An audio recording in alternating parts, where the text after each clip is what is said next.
Hey guys, welcome back to another episode of Bonsai with Romano. Today, I'll be showing you how I trim and work on this liquid amber. So I replanted this liquid amber a couple of weeks ago and it's been recovering very good. I just wanted to show you guys the thinking behind the whole design, because I don't really have forest plantings. I think this is only my second forest that I have, and there's a reason for that. I'm not really too comfortable with setting up forests because it's a lot more difficult than it looks, and there's also a lot of rules and guidelines and things that you need to keep in mind. So I'm just going to explain how this tree was set up and what the whole thought process was behind it. So my initial design was these 1, 2, 3, 4, 5, 6. I think there were 7 trees and a couple of them died, and I then continued growing the tree as a forest planting, and then after a couple of years the leaves started yellowing because I think the growing media I planted this tree in was a bit too compact and it was waterlogged. And what I did then is I planted it into a bigger growing tray with a lot of perlite and leca in, and I left it again for a couple of years, and then it started recovering. After the tree recovered, I was quite happy, and when the planting season came around this year for me to be able to plant or replant this forest, I thought, okay, I've been training it for a while now and I have some experience with when to plant these trees now, and I've looked up at the natural growing styles, and what I found is I was going completely against the natural growing style of the liquid amber, because I wanted to grow side branches, and every time I chopped off the top or I pruned the top and then the side start shooting. And then the one habit of the liquid amber that actually got me hooked and made me think of this type of design was this growth over here. So you'll see close to the trunk these new shoots shooting out from the roots, and from that roots there's 4 trees in this forest planting that's actually growing out directly from the roots. So I looked at the trees growing in the area around us, because we have I think 2 big liquid ambers, and they all do the same. They start shooting from the trunk or from the roots, and that's just the natural growing style. And I was just clipping that off, and then I started feeding the tree heavily, started growing in those shoots that came directly from the roots, and the tree looks a lot better. It's a lot healthier. So for today, what I'm going to do is I'm going to trim off these long shoots at the top, open up the structure a little bit by pruning back some of the long shoots, and then very interesting, so I waited for this long shoots to harden off, because what that helps with is, as the shoots are growing at the top, you're growing roots at the bottom, and by removing this you're going to create the imbalance between the roots and the top growth, so it's going to start shooting more growth. And with the new fertilizing routine that I'm following now, I'm very confident that I can get a next or second set of shoots more or less the same length. So what I'm also not going to do is, there are a couple of these shoots shooting out from the trunk again, so I'm going to leave those shooting out from the trunk to elongate, and then next year I will wire them and I will position them, because that will just allow me to continually add trees to this forest to make it a lot more believable. Because the story I went with was, this is the main tree over here, this tall one. So this tree is going to be the main tree for the design. Then you have your secondary trees, and they're all leaning away from the main tree. So in my experience, the main tree would be the older one, and the seeds would have fallen, or in this case the shoots would have grown from the trunk or the roots of this whole design, and then they're reaching for sunlight.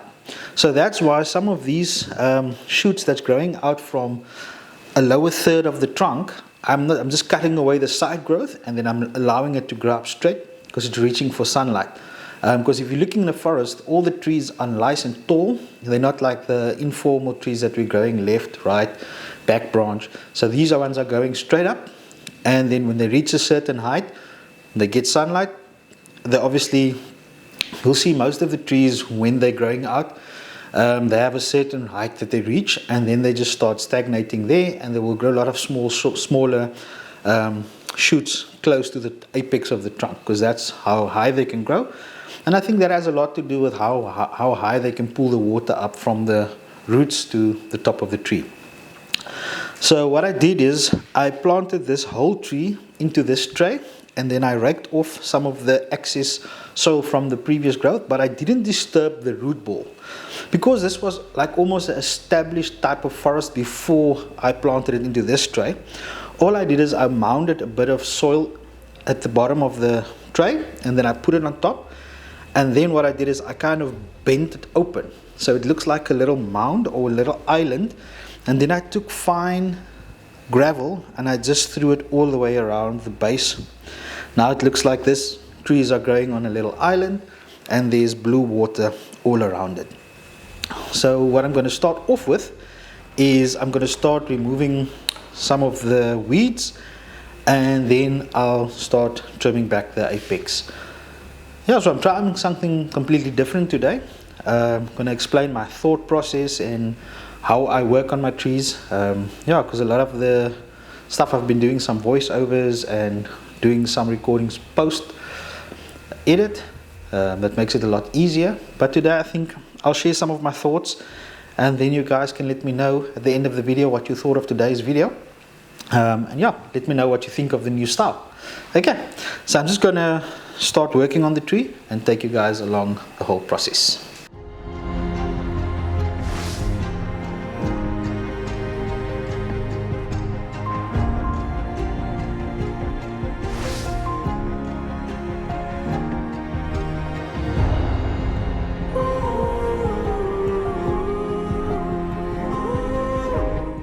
As you can see, I'm just using some tweezers that I got in a little first aid kit, just to pull out some of the weeds, because I have a longer tweezer. It's just this one is so small and comfortable in my hands. I prefer using this one. It just makes my work so much easier. I just pull out all of the weeds, and then you'll see some of these weeds that I'm pulling out actually look like they are tomatoes, and that is because they are tomatoes. So part of my fertilizing nowadays is what I do is I take these small balls of worm castings, and these worm castings are made of all my kitchen scraps. So I don't take out the seeds for the tomatoes, the peppers. Oh, I don't put peppers in, sorry. And then those just break down, and it becomes these small little balls of fertilizer. I take them out every 4 months, and then I just place them on the top of my soil, and that helps with the microbes. It just fertilizes the tree every time I water. So that's something that I've been doing now a lot more. Let's remove some of the weeds.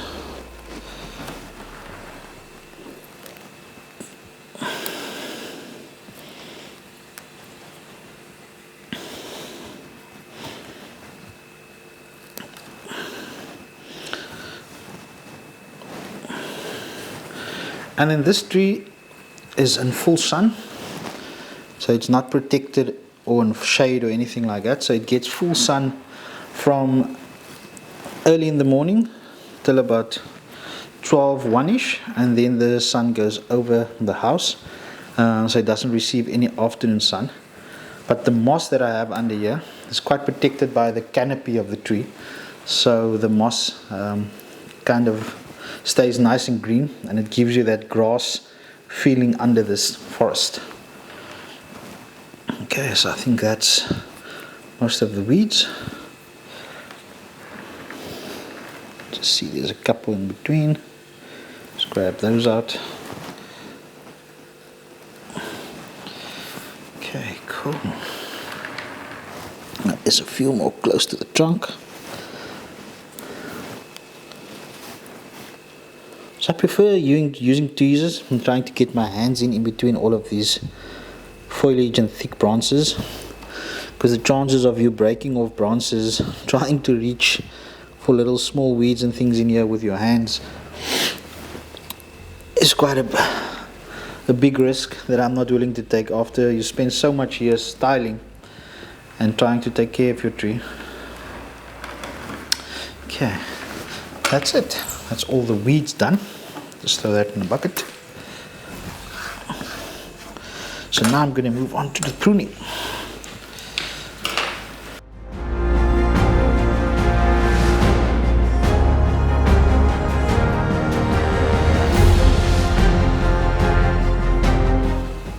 So I'm going to start off with the apex.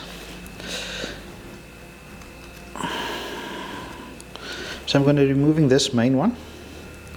Removing that, what it allows me is to redirect the growth into that direction, because there's a new bud that's so close to that point where the leaf and the trunk meet, and that bud is now going to be activated because you cut off the dominant bud.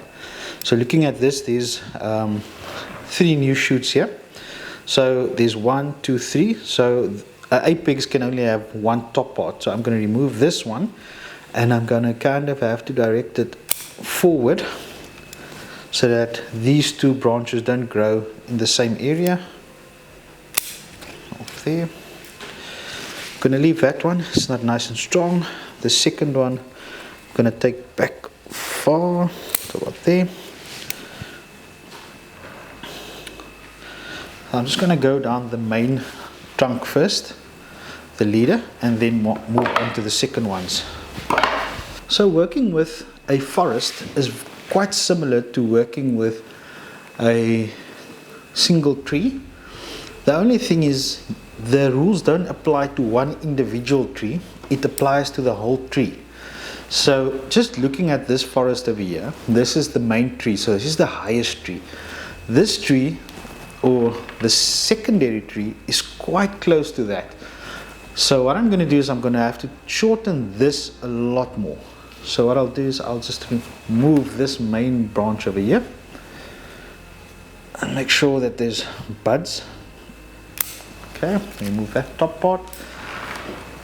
Then there's 2 more strong shoots on this tree over here. I'm just going to cut those back as well.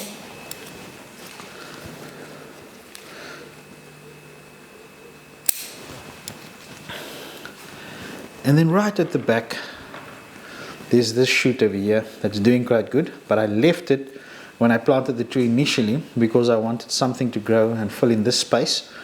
So I'm going to take it back because it has 2 branches shooting out at the back there. It would be very nice to get it there.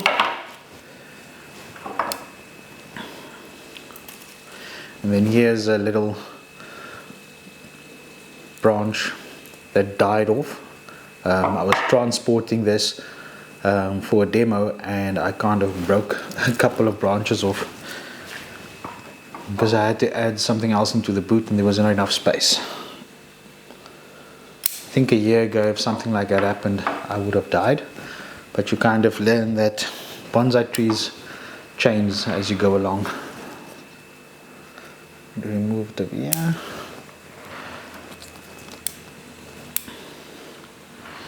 Okay, so now I've cut back that one, I've cut back this one. So now I'll move on to this one at the back over here.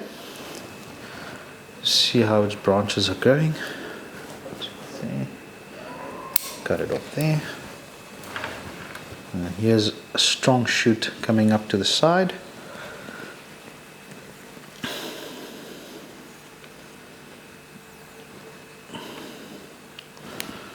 Cut it back.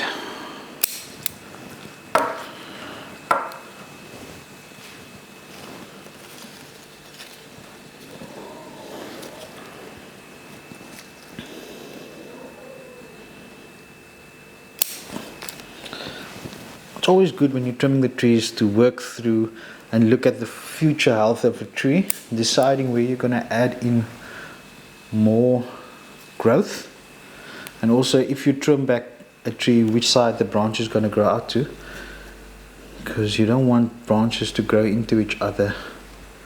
So you need to kind of plan for that now.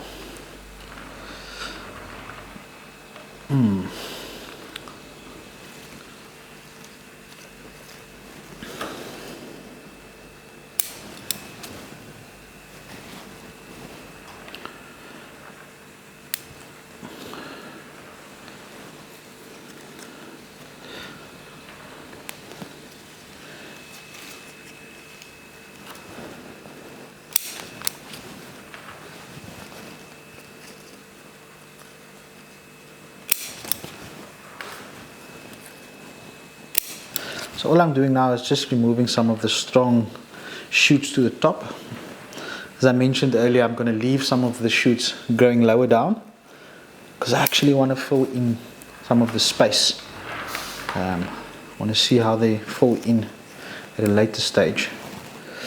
So this over here is one of the shoots that grows out from the base of the trunk, and I allowed it to grow this year. I wired it to fill into that gap. So all I'm going to do now, because that one is higher than this and it's a younger shoot, I'm just going to trim it back a little bit to kind of stunt the growth, but also to push energy to the lower part of the tree, because I see right at the base of the trunk, about a third up the trunk, there's this little guy growing. So I'll grab this guy and then trim it next year, or later in the season if it grows out long enough. I'm just cutting back some of these growing tips from the other trees. So I'm just going through it. There's quite a lot of new growth on the tree, and I'm very happy about that because I changed the growing medium. I moved into using only leca and compost for this tree, which is a slightly different mixture than what I used last year, and the results are insane. I'm getting a lot more growth, and the trees are responding very, very good to the new growing medium and the fertilizing routine. I think that just makes a world of difference.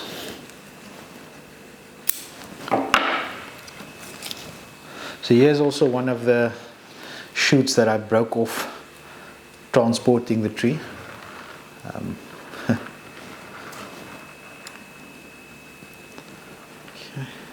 just see, that looks a lot more open. I'd like to